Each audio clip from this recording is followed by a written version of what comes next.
पलवल में बिजली कर्मचारियों का प्रदर्शन। पलवल में हरियाणा बिजली कर्मचारी एवं इंजीनियर संयुक्त संघर्ष मोर्चा के बैनर तले कर्मचारियों ने अपनी मांगों को लेकर जोरदार प्रदर्शन किया। कर्मचारियों ने मुख्यमंत्री के नाम ज्ञापन सौंपते हुए मांगे पूरी नहीं होने पर 11 से 13 अगस्त तक 3 दिवसीय राज्यव्यापी हड़ताल की चेतावनी दी। पुराना कोर्ट परिसर स्थित अधीक्षण अभियंता कार्यालय के बाहर आयोजित प्रदर्शन में बिजली कर्मचारियों ने हरियाणा एग्रो डिस्कॉम कंपनी के गठन का विरोध किया। कर्मचारियों का कहना है कि कृषि फीडर पहले से अलग है, ऐसे में नई कंपनी बनाने की जरूरत नहीं है। उन्होंने गुरुग्राम और नूह में निजी कंपनी और समानांतर बिजली वितरण का लाइसेंस देने की प्रक्रिया तथा पूरे प्रदेश में स्मार्ट मीटर लगाने की योजना रद्द कराने की मांग भी की। कर्मचारी नेताओं ने आरोप लगाया है कि उनकी जायज मांगों को लगातार अनदेखी की जा रही है। संघर्ष मोर्चा ने चेतावनी दी कि यदि 11 अगस्त से पहले सरकार ने कोई ठोस निर्णय नहीं लिया तो 11, 12 और 13 अगस्त को राज्यव्यापी हड़ताल की जाएगी। साथ ही कृषि डिस्कॉम का नोटिफिकेशन जारी होने पर अनिश्चितकालीन हड़ताल का भी ऐलान किया जाएगा। महावीर सिंह की रिपोर्ट।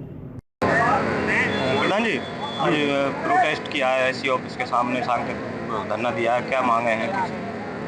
देखो, ऐसा है, आज का जो कार्यक्रम है ये पूरे प्रदेश के अंदर किया जा रहा है और जो हमारी जो मुख्य मांगे हैं, जो सरकार बिजली के क्षेत्र में जो प्राइवेट हाथों में देने का जो सरकार का फैसला है, जिसमें हमारा गुड़गांव सर्कल और नूह की डिवीज़न है पैरेलल में कंपनियों को लेकर के आ रही हैं, उसके विरोध में आज के प्रोटेस्ट है। दूसरा, स्मार्ट मीटर जो सरकार लगाने जा रही है उसका पूरा कर्मचारी विरोधी, किसान विरोधी जो फैसला है, तो स्मार्ट मीटर के बाद प्रीपेड मीटर सरकार लेकर के आएगी। और जो किसानों की मांग नहीं है, मतलब किसानों के लिए अलग से डिस्कॉम बनाने का जो फैसला सरकार ने किया हुआ है, जिसको 15 अगस्त से लागू करने का उनका जो फैसला है, उसके विरोध में आज ये प्रदर्शन किया जा रहा है। और इसमें हरियाणा बिजली कर्मचारी और इंजीनियर संघर्ष साझा मोर्चा बना करके इसका विरोध बहुत तरीके से किया जा रहा है। पिछले दिनों भी अभी धरना प्रदर्शन किया था, उसमें मांग रखी गई थी और अनिल विज के आवास का घेराव करने की बात कही थी, तो क्या उसमें कुछ सॉल्यूशन हुआ है? हाँ, नहीं, उसमें कोई सॉल्यूशन नहीं है। माननीय बिजली मंत्री से बातचीत हुई है, उन्होंने आश्वासन दिया, आश्वासन देने के अलावा आज तक कोई ठोस कार्रवाई नहीं की है। और इसमें इसके अलावा भी जो कर्मचारी की जो मुख्य मांगे हैं, जिसमें हमारी पुरानी पेंशन बहाली की बात है, कच्चे कर्मचारी पक्के करने की बात है, निजीकरण पर रोक लगाने की बात है, कैशलेस मेडिकल सुविधा लागू करने की बात है और बहुत सारे मुद्दों को लेकर के भी इस कार्यक्रम में हमारा जो 15 सूत्रीय मांग पत्र है, आज हम माननीय मुख्यमंत्री के नाम उपायुक्त के माध्यम से ज्ञापन देने का काम करेंगे। और निश्चित रूप से 3 और 4, 5 अगस्त को पूरे यूनिट स्तर पर जहाँ हमारे एक्शन साहब के कार्यकारी अभियंता कार्यालय पर बड़े प्रोटेस्ट किए जाएंगे और 6 और 7, 8 को ये सभी स्तर पर जहाँ एसडीओ कार्यालय पर प्रोटेस्ट किए जाएंगे। और इसके अलावा 11, 12, 13 अगस्त को 3 दिवसीय हड़ताल होने जा रही है, जिसमें बिजली का तमाम कर्मचारी अधिकारी उस हड़ताल में शामिल होंगे।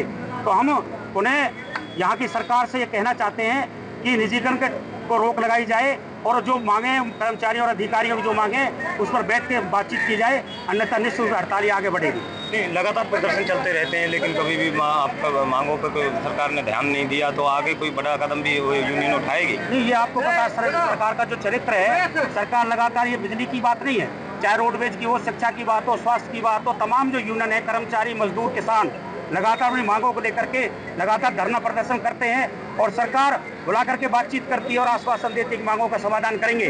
और बड़े शर्म की बात है सरकार के लिए कि आज तक भी किसी समस्या का समाधान सरकार नहीं करना चाहती। अभी दिल्ली के अंदर भी आपने देखा होगा कि वहाँ जो कांग्रेस जनता पार्टी का जो छात्रों का जो पेपर लीक का मामला था, उसको लेकर के भी सरकार आपके सामने कितनी गंभीर है। जो उन्होंने बातचीत बाद में, तो सरकार उसको बातचीत पहले कर सकती थी। और जो माननीय गृह मंत्री जी, जो रक्षा मंत्री जो कहते थे कि हमारी सरकार में कभी इस्तीफा नहीं होता, तो आज आपके सामने कि वहाँ जो शिक्षा मंत्री है धर्मेंद्र, उनको इस्तीफा देना पड़ा। तो हम ये कह सकते हैं कि सरकार को समय रहते हुए कर्मचारी अधिकारियों की जो मांगे हैं उन पर बातचीत करनी चाहिए, उनका समाधान करना चाहिए।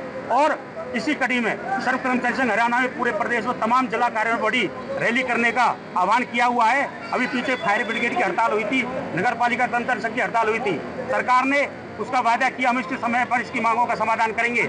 आज आपके सामने है कि सरकार मांगों तो समाधान करने की बजाय आज लगातार उनकी अनदेखी की जा रही है।